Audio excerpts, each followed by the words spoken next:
Welcome to Mi'kmaq Matters, a podcast about the Mi'kmaq people and the Hallelujah First Nation. I'm Glenn Wheeler. Oh, I was doing this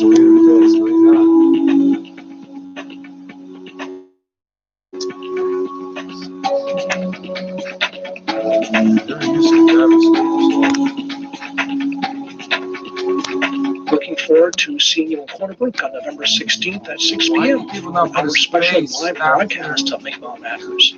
Details later in the show. I don't understand what this is supposed This to week, be here. DNA study raises new questions about the Fucking origins hell, of what the Beothuk. fuck are you It fucking was always doing? assumed that the Beothuk were descendants of the Jesus. Maritime Archaic peoples. Starting in about 7000 BC, the Maritime Archaic The settled fuck in are you doing? locations What from the fuck what is did now you known as accomplish, bro? Labrador to the state of Maine, but such is not the Yeah, I'm case. still smoking the The same joint, DNA and I study get looked at the back bones online and before teeth it's of done. 74 So what? individuals, Fuck including 19 off. Beothuk, 53 Maritime Bro, Archaic, me no and one 2 deal with you. Me never gonna fucking deal with you. Paleo-Eskimo.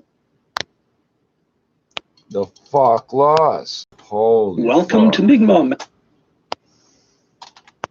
Mi'kmaq Matters, a podcast about the Mi'kmaq people and the Hallelujah Wow, First bro, Nation. you're putting static Wheeler. into an MP3 that's already down. It's probably actually late, but it's already downloaded.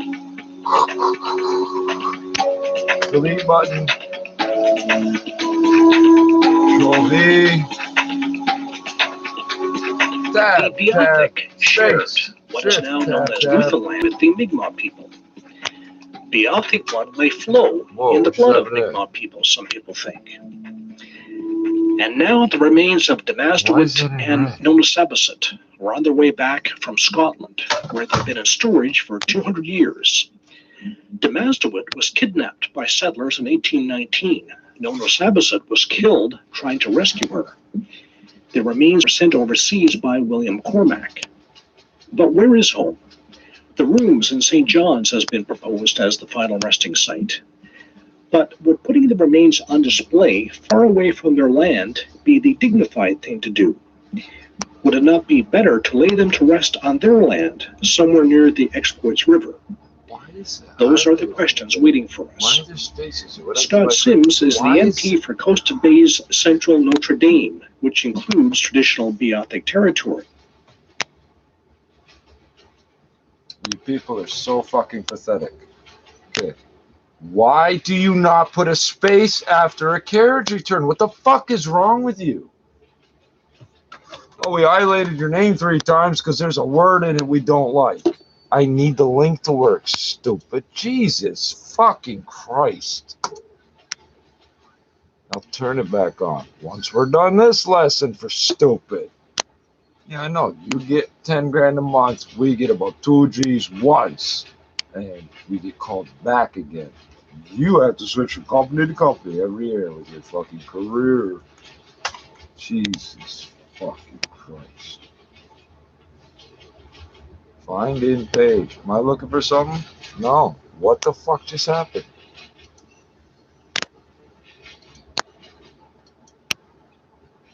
Oh, fucking hell. I don't want any of this shit. When you did make software I wanted, you got mad and stopped making it. Holy fuck.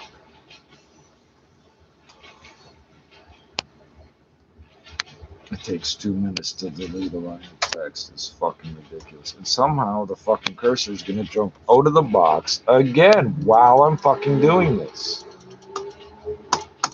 Oh, for fuck's sakes.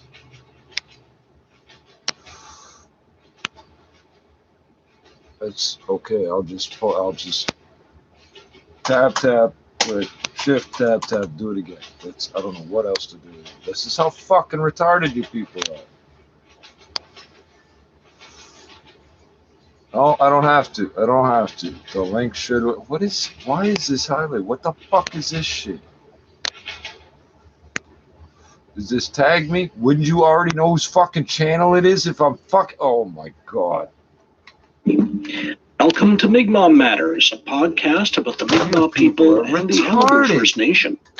I'm Glenn Wheeler. Oh, we have to do it to Facebook did it. That doesn't make sense. You know why Honda's not selling cars the last 4 years? They copied everybody that fucking copied them in the first place. What you talking about? Best selling car in the world, The Beothic shared what is now known as Newfoundland with the Mi'kmaq people. Won't steal them, so it's garbage. Beothic blood may flow in the blood of Mi'kmaq people, some people think. We can't sell them. And now the remains of Demastowit and Nonosabasset were on their way back from Scotland, where they've been in storage for 200 years. Demastowit was kidnapped by settlers in 1819. Nonosabasset was killed trying to rescue her. The remains were sent overseas by William Cormack. But where is home? The rooms in St. John's has been proposed as the final resting site. But would putting the remains on display far away from their land be the dignified thing to do? Would it not be better to lay them to rest on their land, somewhere near the Exploits River? Those are the questions waiting for us. Scott Sims is the MP for Coastal Bay's Central Notre Dame, which includes traditional Beothic territory. I asked him about the complicated process for the return of human remains, and about the perhaps even more difficult decisions to be made once we have them back.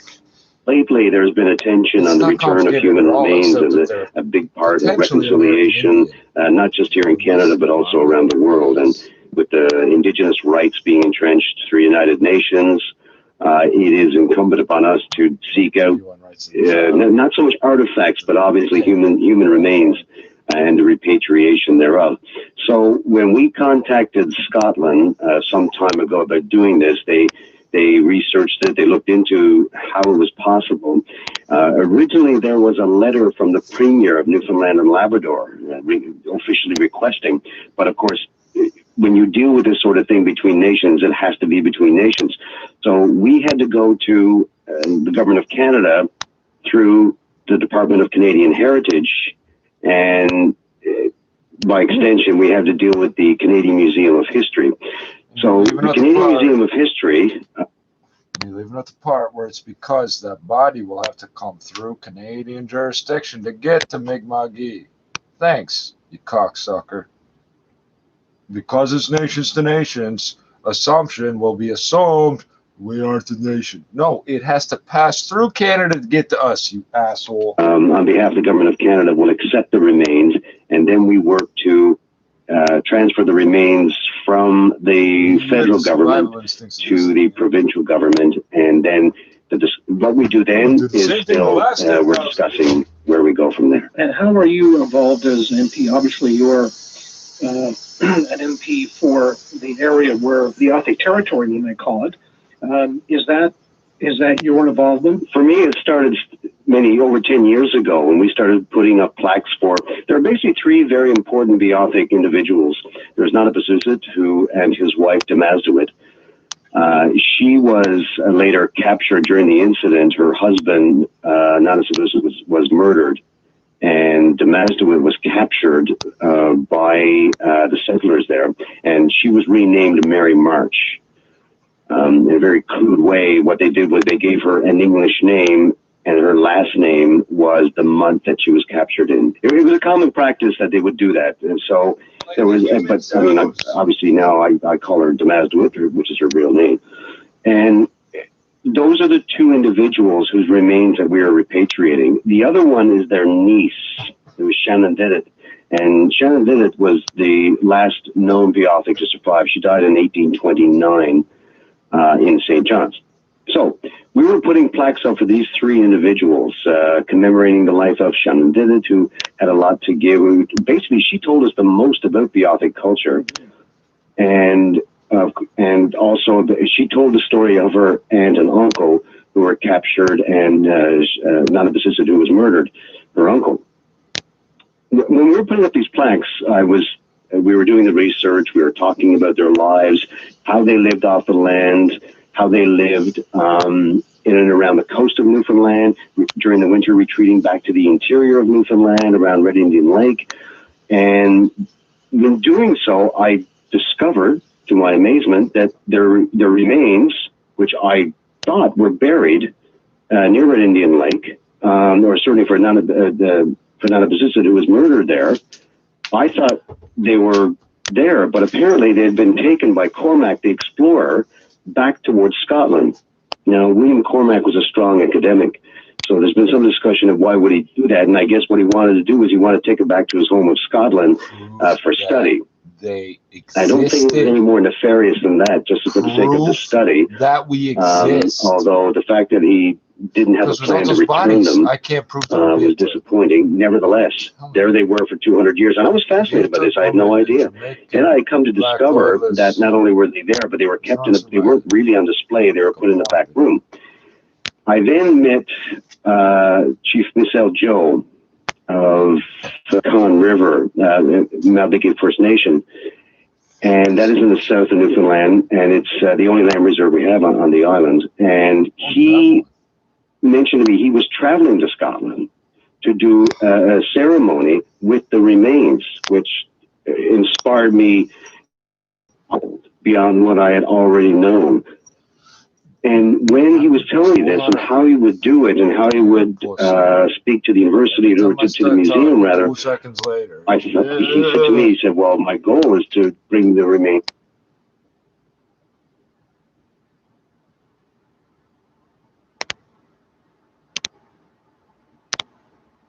I'm watching the crossroad back and forth. If it starts doing this weird jerky shit that the system never did before. Yeah, years of this, all of a sudden I'm having new glitches. Fuck off. So, Micmac are all over the fucking world because we go to war and we trade and we travel. And some of us look like this, and some of us look like Bob Marley, and some of us look like Ice Cube. And see, you don't fucking like us, eh? To the point where every time I fucking say Micmac, freeze it, makes what's he saying? It's not your fucking business. Just because you can physically do it, don't make it legal.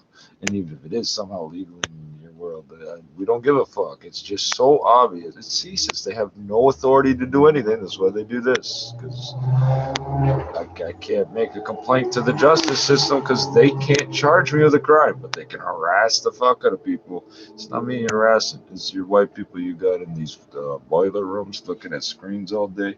Why do you think I make so many videos? I'm enslaving them. You got to pay them by the hour to sit and watch, or benefits, or whatever the fuck. Somebody's processing all this. Well, I'm going to skip it back to the beginning again. I'm 6 minutes in. His home, which to me sounded, okay, that makes sense. So why hasn't this been done? So now we're looking at, in a few years, it would be 200 years. Why do you think it's taken this long? Well, I think we're partly to blame because we never really had a movement to get it going. So I was just saying, like, when there were two things that crossed my mind at the time, two emotions I had, which was number one, this is exciting that we can bring these remains back to their own homeland and the unceded territory of which they belong to. But also, I was shocked, surprised, like, how has this gone on so long? And we just never made the request or never thought of doing this. And, for me, there was a question around 2009, 2010, as we got into 2011, 12, and I had more discussions with Chief Joe. I realized, we really need to make a special effort. So we made requests to our own government, and then when I saw within the UN Declaration of the Rights of the Indigenous, there is a section in there that talks about the repatriation of human remains. And I thought, this is it. This is it right here. It's in black and white. The leaders of the world acknowledge that the remains that are there, and they're not, buried in their homeland, they need to return. They need to return, and we need to do this in a very respectful way. So now that we have assurances that they're coming to Newfoundland and Labrador, now we have to have the discussion with the 5 Indigenous stakeholders in Newfoundland and Labrador. We also have to have a conversation with the Newfoundland and Labrador government and historians and people of the university or experts on this to commemorate the remains in the most respectful manner that we can.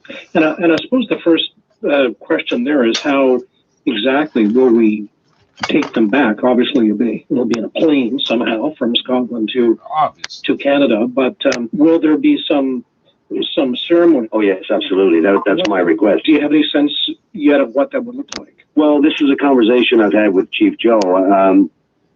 Chief Joe was hoping to be there when the remains are transferred. Castle so we're working on that right now to see how Chief Joe can be involved. Pink Island.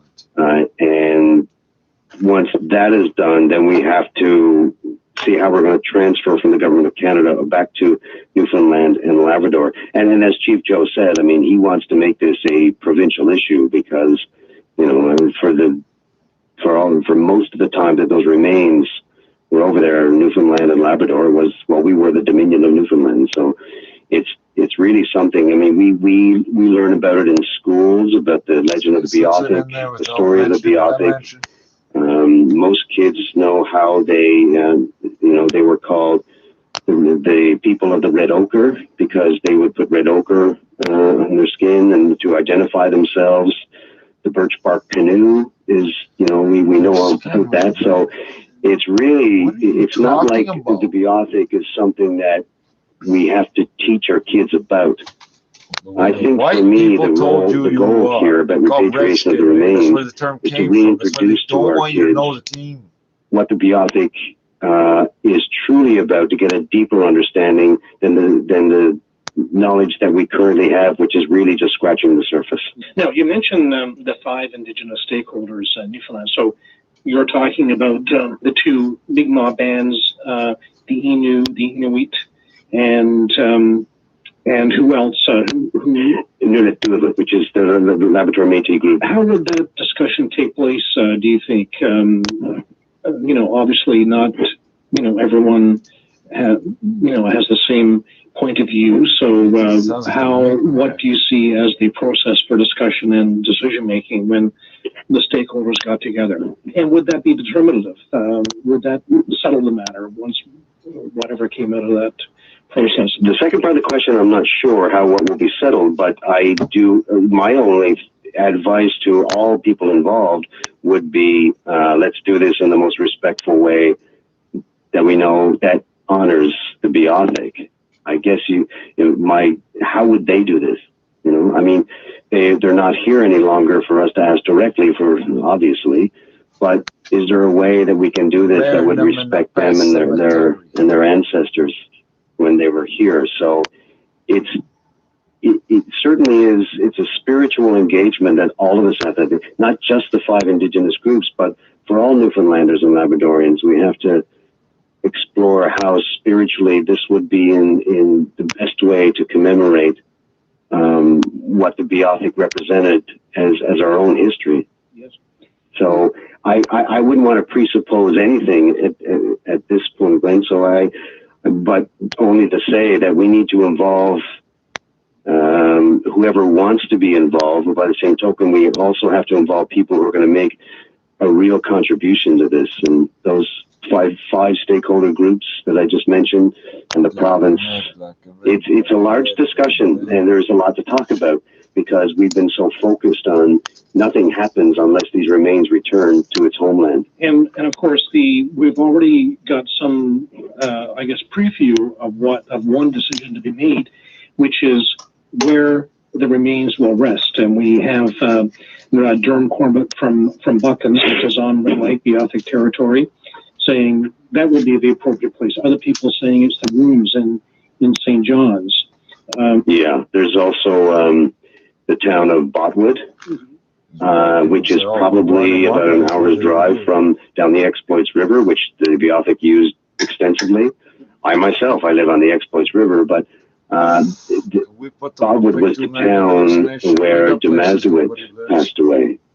If you recall, she was captured and taken out of Indian Lake, but she was returned there after she was deceased. But she died in Botwood, so they also have a claim. The town of Millertown, near Humber, and they have a stake in this as well. It was actually near the town of Millertown where we did the most recent dedication to both Demazduit and Nunavut in that area.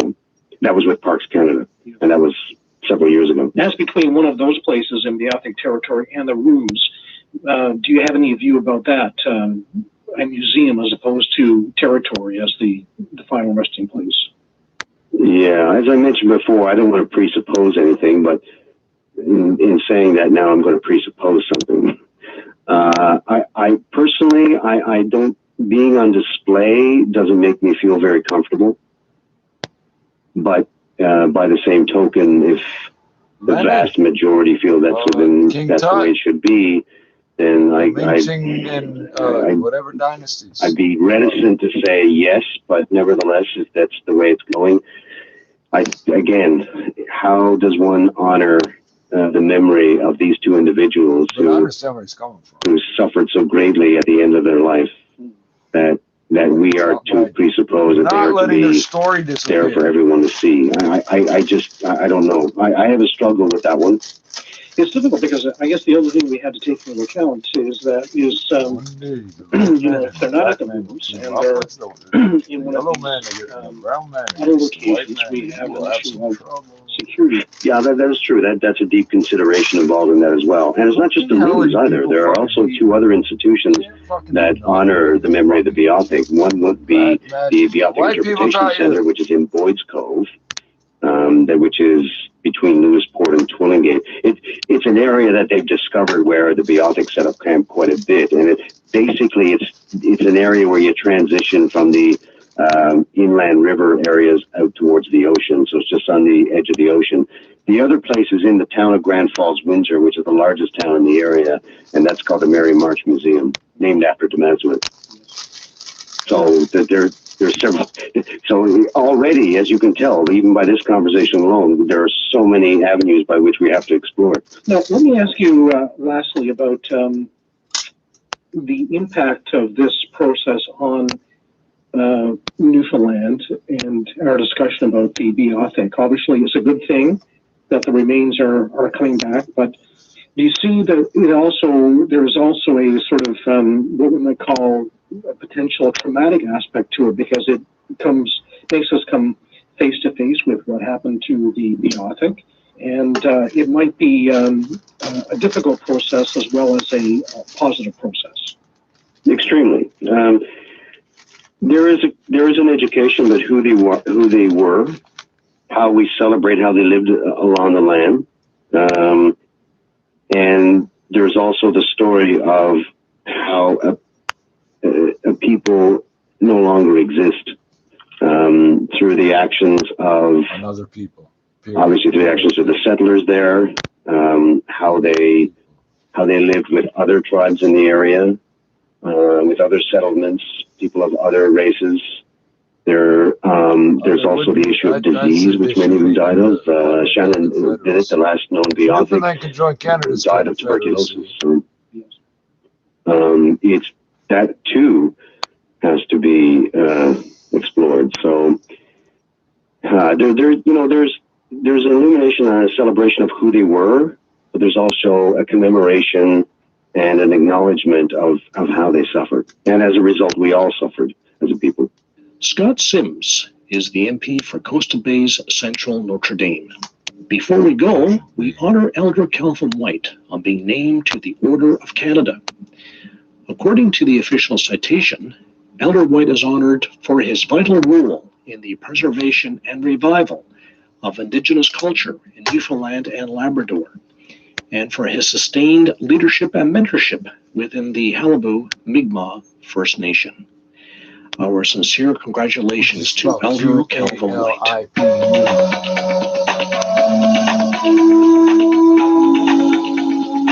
Allison Baker is the technical producer of Mi'kmaq Matters. Celebration time used with the permission of Mi'kmaq artist Marcus Gomez. Like us on Facebook, follow us on Twitter. Listen to Mi'kmaq Matters on Bay of Islands Radio in North and Rocky Harbor. Tune in on the Voice of Bombay, and in St. John's, catch us on CHMR. I'm Glenn Wheeler. Till next time.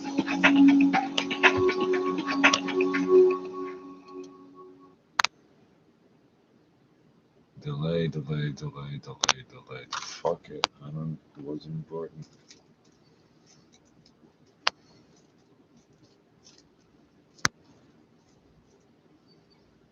Welcome to Mi'kmaq Matters, a podcast about the Mi'kmaq people and the Halibu First Nation. Yeah, Groovy. Okay, I know you're there. So what? You creepy dude. Fucking serious. You can't. The settings has stopped. Close that. Wow. Why are you even showing me? If you're gonna click on it for me. This week, we have two items, and at first glance, they might seem unconnected. Close Welcome. Settings. Why is setting? What do you mean settings? Welcome to Mi'kmaq Matters, a podcast about the Mi'kmaq people and the Halibu First Nation. I'm Glenn Wheeler. Fucking Jesus fucking Christ. Oh, for fuck's sakes. Alright. No, we're skipping back. That's not what I want to see, brethren. Welcome to Mi'kmaq Matters. Wow, press it 8 times. Welcome to Mi'kmaq Matters, a podcast about the Mi'kmaq people that and was the Halibu First episode Nation. 30 fucking 6. Welcome to Mi'kmaq Matters, This a is episode podcast about the 88. Mi'kmaq people That's what you and the interrupted, Halibu First stupid. Nation. That's how important I'm it was. Glenn Wheeler. That's what I do this job in the world organization, because I'll waste all fucking day wasting your time, stupid.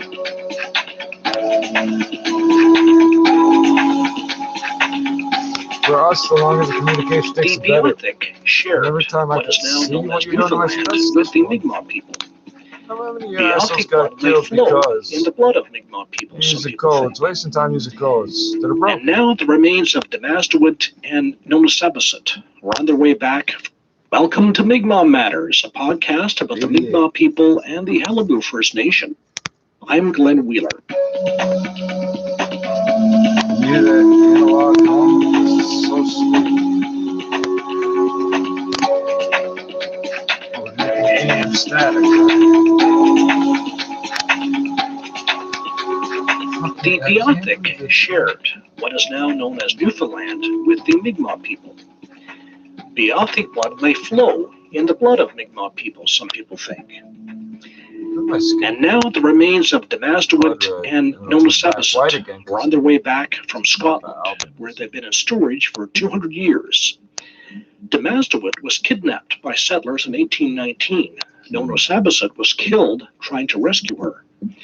The remains were sent overseas by William Cormac. But where is home? The Rooms in St. John's has been proposed as the final resting site.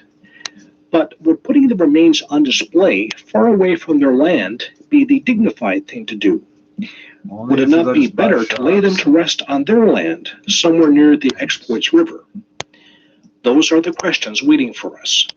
Scott Sims is the MP for Costa Bay's Central Notre Dame, which includes traditional Beothic territory. I asked him about the complicated process for the return of human remains, and about the perhaps even more difficult decisions to be made once we have them back.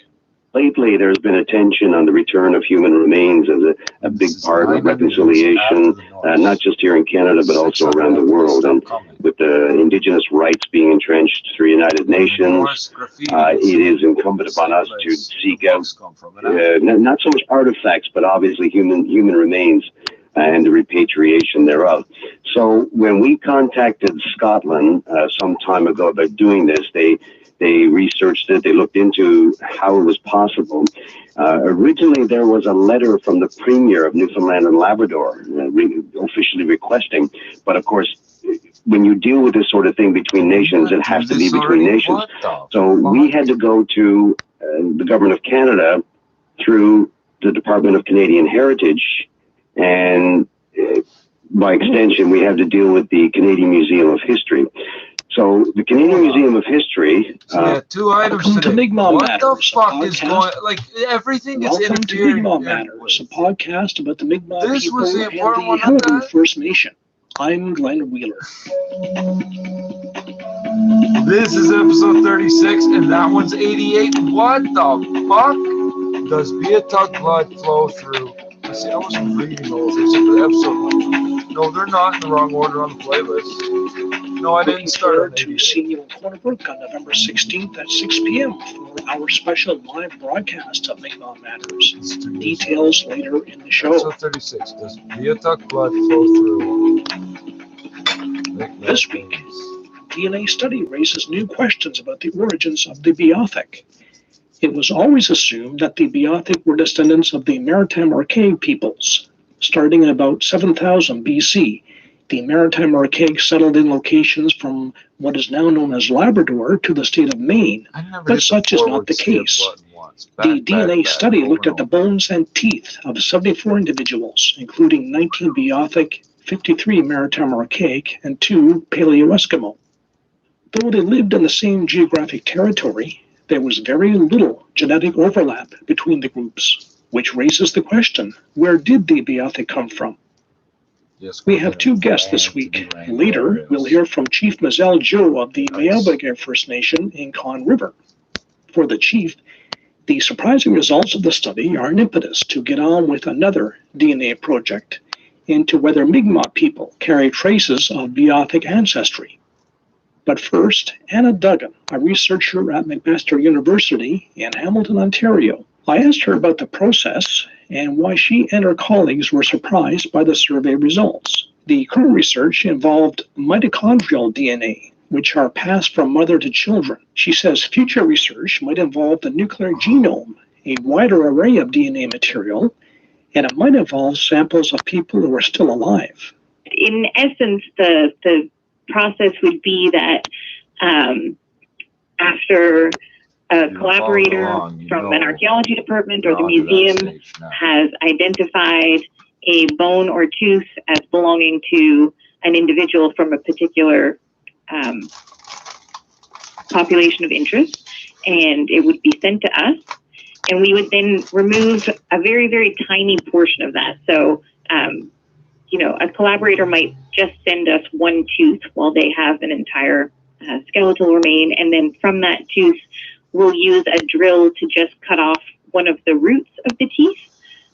If it was a bone, we would try and look for an area that was maybe already damaged so that we're not really adding any extra damage. And then if we couldn't find one, just try and find a place that's relatively inconspicuous. And this is very, very small amounts that we're drilling out.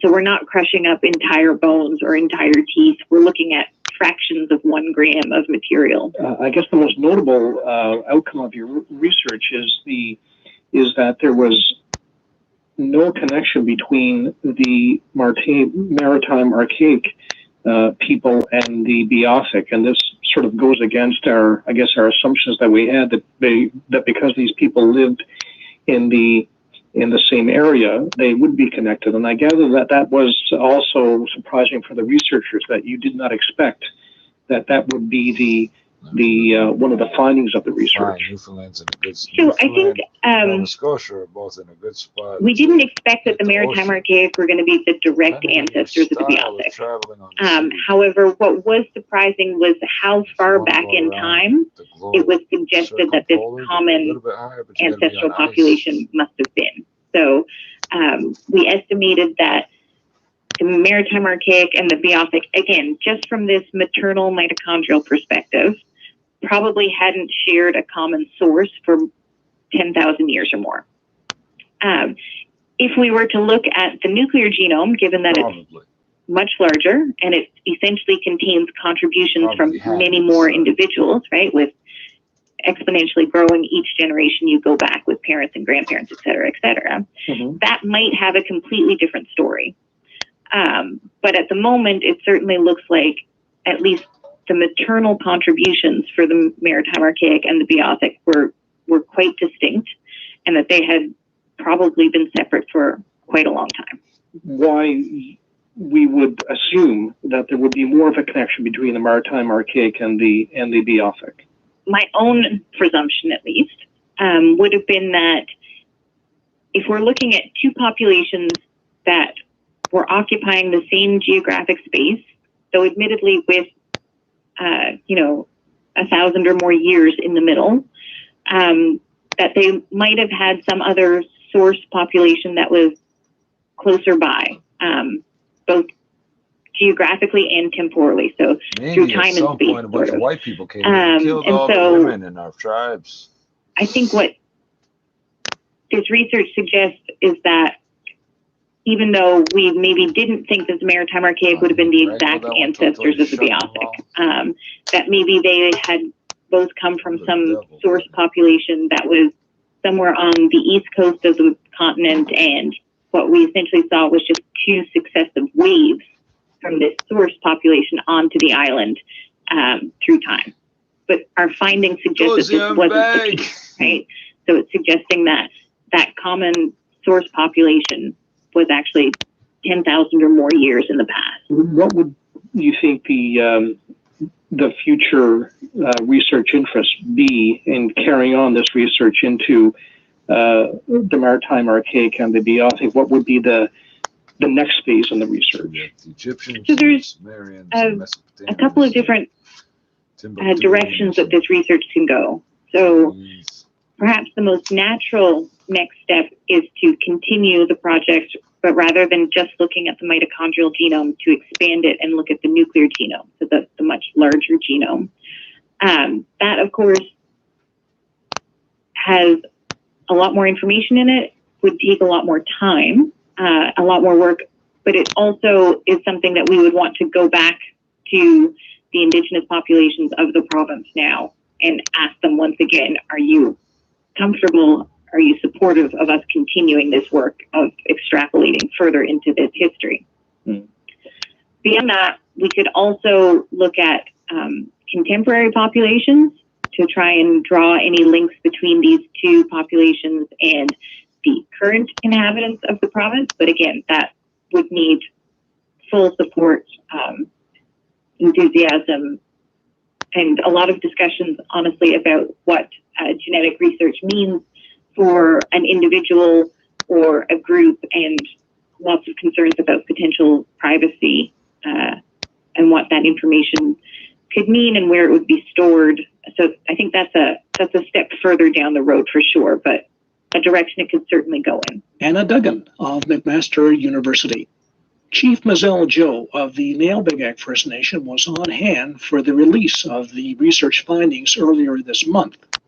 Nyneteen, Halibut, and other indigenous communities on the island and in Labrador approved the research protocol. The chief has been a longtime champion of research into Beothuk and Mi'kmaq history and the possible links between them. He has called for the return of the remains of two Beothuk people held at the National Museum of Scotland. When I caught up with the chief last week, he was on his way to Moncton, New Brunswick for a meeting of Atlantic chiefs. On the way back, he was planning to meet someone who may have information about another piece of the Beothuk story, that some may have left the island and intermarried with Mi'kmaq people on the mainland. Chief Joe says he too was surprised by the study results. He says he'd like to use DNA research to get to the bottom of the other Beothuk question, whether their genetic ancestry lives on in Mi'kmaq people. Definitely surprised that what came back was that the Beothuk had no connections to anyone in Newfoundland. We've always been told by the scholars that it was like this. We were all related to Maritime like what I Archaic. was, I would have survived. Now that's changed.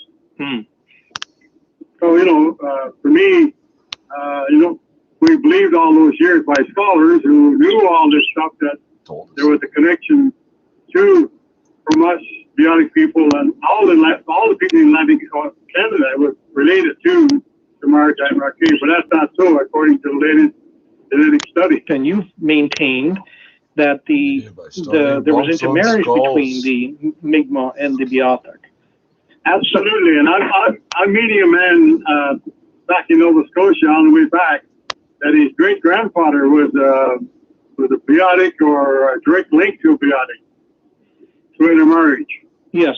So and the paper makes clear that this research doesn't necessarily contradict that the theory that there's connections between the Beothuk and the Mi'kmaq. They say clearly that is to be further researched.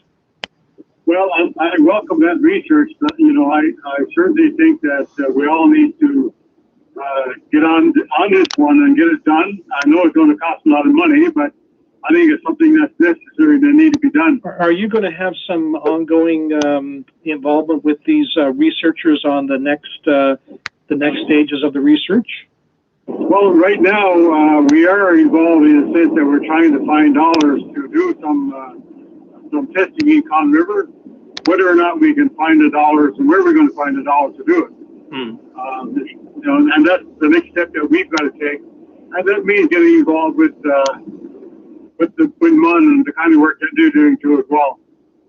And of course, for me, this also feeds into trying to bring the remains back from Scotland too as well. Yes. So what is the research that you want to do in Conn River?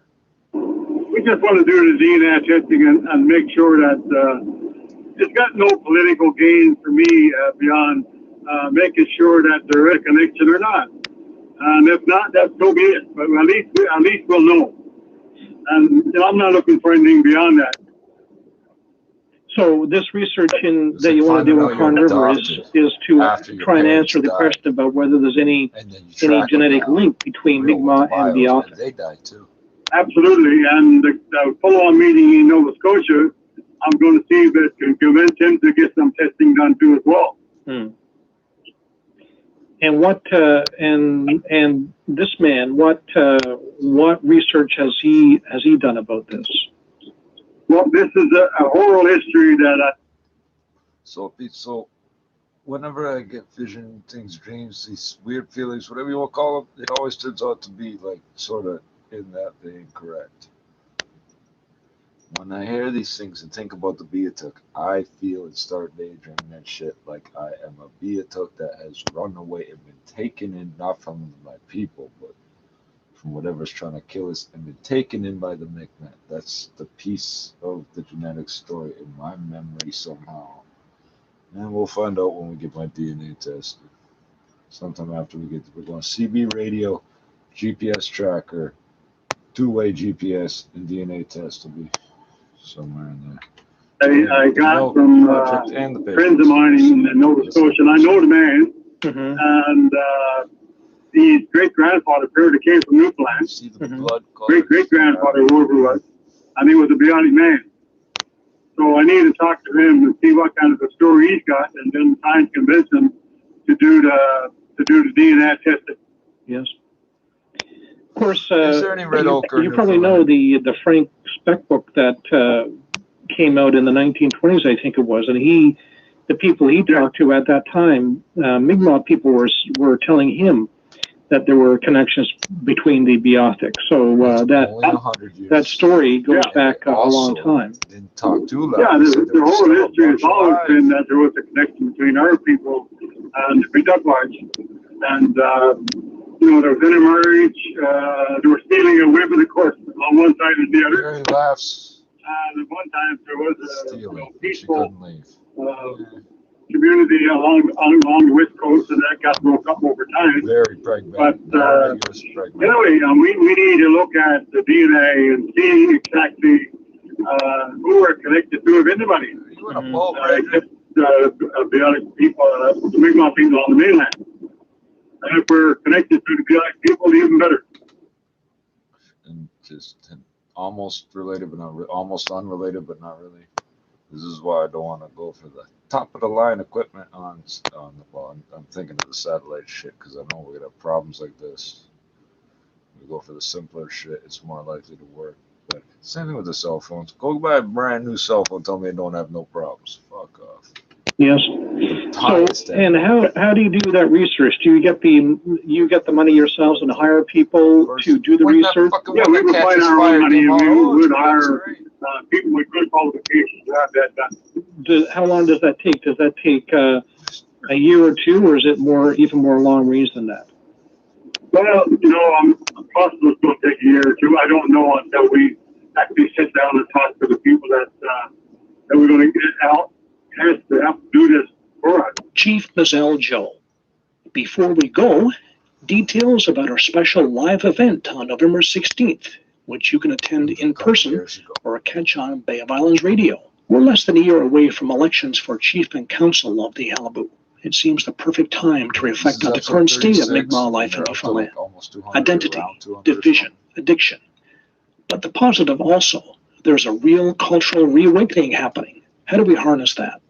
Join Frank Skeerd, Glenwood Ward Councillor for Halibu, Suzanne Barry, former president of the Newfoundland Aboriginal Women's Network, and Charles Pender, former mayor of Corbrook. It takes place in the atrium of the Arts and Science Building at Grenfell. Please arrive no later than 5:45 p.m. for the 6 p.m. live broadcast, November 16th. And that's it for the show. Thanks to Allison Baker for assistance here in the studio. Celebration time, used with the permission of Mi'kmaq artist Marcus Goss. Follow us on Twitter and Facebook, facebook.com/Mi'kmaq Matters. Listen on SoundCloud or iTunes. Tune in on Bay of Islands Radio, BOIR.ca, on Thursday at 6 p.m. And coming soon to 100.1 FM in Corner Brook and the Bay of Islands. And in Norris Point and Rocky Harbor. Listen on the Voice of Bombay, Tuesday at 2 p.m., 95.9 and 98.1 FM. I'm Glenn Wheeler. Till next time. I don't know about movies. Lord Thunder and Jesus, but what I could say. Welcome to Mi'kmaq Matters, a podcast about the Mi'kmaq people and the Halibu First Nation. I'm Glenn Wheeler. That's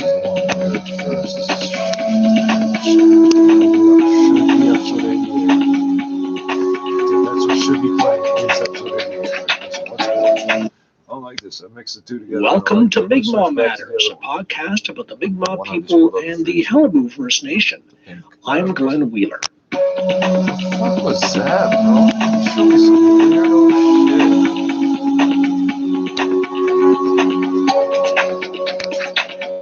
shit. Episode 89 are built up to the extinct. This week, we have two items, and at first glance, they might seem unconnected. We'll be hearing about a project currently underway by Halibu, in which stories are being collected to add to an interactive map of Newfoundland communities. Click, and you'll be able to hear the Mi'kmaq name, but also personal history related to that area. And we're speaking with Chief Mazel Joe of the Mi'kmaq First Nation, as a follow-up to our coverage last week on the return from Scotland of the remains of Damastuit and Unasabasit. Some listeners referred to the Beothuk as extinct. Not so fast, says Chief Joe. There is anecdotal evidence that Beothuk people intermarried with Mi'kmaq people, and there is DNA evidence underway that may prove that connection, he says. We heard about some of that research in episode 33 of Mi'kmaq Matters. As the chief says, there is so much we don't know. That's true of the relationship between Mi'kmaq and Beothuk, but also true of our own Mi'kmaq history. For many of us, our history was hidden, and many of the people who can tell us about it are now in the spirit world. That has political implications also. How are we to claim legal title to our land when so much of the history is being lost to us? Oh, fuck off. We'll hear later from Nicole Travers of Halibu First Nation, who's overseeing the story project, part of the ongoing traditional land use study. But first, Chief Mazel Joe. More than anyone, it's he who has made it possible for Damastuit and Unasabasit to make the journey back to their Beothuk homeland. But what should be an occasion for celebration has been used to underline the tragedy in the Beothuk story, the assumption that they are extinct. I asked the chief what he thinks of the extinction talk. Well, I'm not sure that they're extinct or not. When you look at what the Mi'kmaq people are going through at this day, when you go back so many generations, and I'm sure there are people in Newfoundland that are somehow related to the other people. How much of blonde quantum there is, and I'm not sure. But that's certainly from the DNA conclusion. And we know that people, being people, there are often interconnections, relationships which produce children.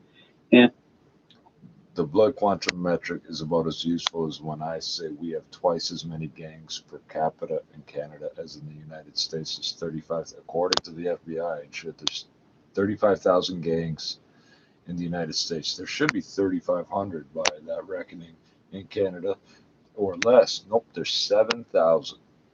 That's it. but that's about as useful as it meant. It's an interesting thing, but it's not that useful. Going through your fist saying there's this many of this many of this doesn't determine your DNA. And it doesn't determine how you were raised or how you were affected by the environment around you. So anyway, he said marriages that produce children. I'm so fucked up. I think I fucked it up. I'm just skipping back. How far into the show are we? Fuck it. Welcome to Mi'kmaq Matters, a podcast about the Mi'kmaq people and the Qalipu First Nation. But it's probably not audible to him. It's probably some of the mics. He could be wearing headphones. He's wearing headphones. He's got this guitar amp plugged in at the other end.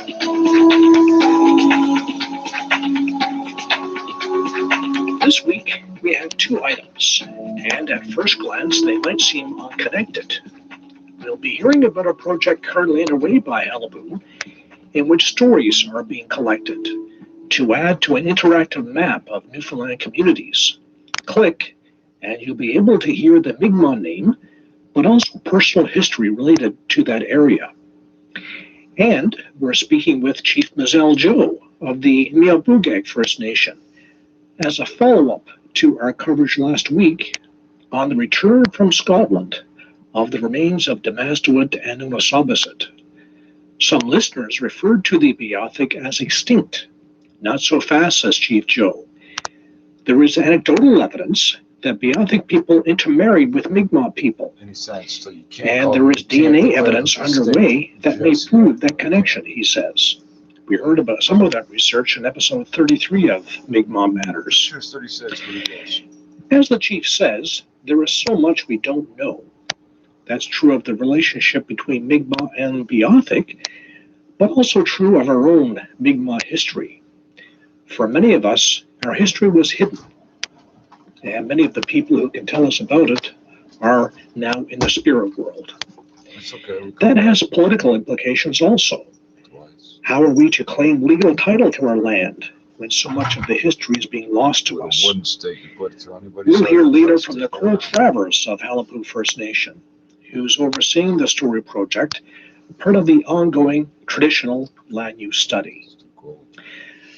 But first, Chief Mazel Joe. More than anyone, it's he who has made it possible for Damastuit and Unasabasit to make the journey back to their Beothuk homeland. But what should be an occasion for celebration has been used to underline the tragedy in the Beothuk story, the assumption that they are extinct. I asked the chief what he thinks of the extinction talk. Well, I'm not sure if they're extinct or not. When you look at what the Mi'kmaq people are going through at this day, when you go back so many generations, and I'm sure there are people in Newfoundland that are somehow related to the other people. How much of blonde quantum there is, and I'm not sure. But that's certainly something that DNA can prove. And we know that people, being people, there are often interconnections, relationships which produce children, and the history goes. That's just human beings being human beings. Yes. So now that the Beothuk remains are on the way back, will this put a fire under this project to do the DNA analysis? Because we've talked about it for some time. But will this be the launching pad for that project? I don't think so. I think that's already being done and is ongoing without those two remains. As far as I understand, a group at Monav already did some work and is on work that's ongoing. So, those remains, I don't think have any bearing on that one way or the other. I don't think there's any need to take DNA from them. We already have remains in Newfoundland that's at Monav and at the as I understand. Yes. And are you aware of what that, if they have any findings from that research? Nothing that's conclusive at this stage. Again, I'm just guessing, but nothing conclusive at this stage. So we're still waiting for, I guess, a more definitive answer on whether there was a relationship between Beothuk and Mi'kmaq in particular. Well, all we have at this stage is oral history that says very much so that there was an intermarriage between the two groups. And even in our own communities, it's well known that through oral history that there was a connection, and there's also a connection not only with the Mi'kmaq people, but also connection with non-Aboriginal people too as well, Europeans. And then married with the other people. 1949, Britain was. I suppose in your part of the island, I guess there was more likely to be a connection between Mi'kmaq people and the Beothuk because you were kind of more or less on the same territory. Well, not necessarily so. Again, the other people, Mi'kmaq people, lived at one time, according to our oral history, that they all lived together on Sandy Point somewhere on the west coast, and they were traveling from, again, going back from as far as I can determine, from coast to coast. I mean, they went from the Historic Bay all the way back to as far as you can go. And at one time, I'm sure they were traveling all of that route, water route. But it was, and people went inland from the west coast, and Mi'kmaq people. And also there's Bass that was, prevalent too on the west coast, and intermarried with Mi'kmaq people. And they used to say they didn't intermarry with the other people too as well. There's so much work that we need to be done at this stage to find out all those things. But chances are, when people were traveling back and forth through the country, they would have happened to bond each other. Oh, absolutely. On the way to, on the way to the coast or on the way inland, depending on the time of year, I suppose. Well, absolutely. I mean, there's a sort of an unwritten boundary line between the Mi'kmaq people and the other people. And at times there was fights that broke up between the two groups, which is not unheard of. People are still fighting now all over the world. Yes. But, it's like blocking a road through your door to a grocery store. So if somebody else was on your doorstep blocking you from getting food, then there's a fight. Yeah. Never happened today. Modern time. Yes. But there's not to say that there wasn't a friendly exchange to as well. Certainly in the later years of their life in Newfoundland, that there was more of an acceptance and a need to protect by our people for them. Chief Mazel Joe. If you go to the Halibut website, you can find an interactive map that has the English name for dozens of communities across the island, along with the Mi'kmaq translation and pronunciation. Now, there is an extra layer of material being added to the map, stories and pictures from those places. It's meant to make the locations more vivid and to capture memories before they're forgotten. Nicole Travers is overseeing the Stories project. I know there was interesting information that trickled down about Mi'kmaq names. And the individuals who were working on it at the time kind of made note of it, like, oh, this is interesting, this is interesting. And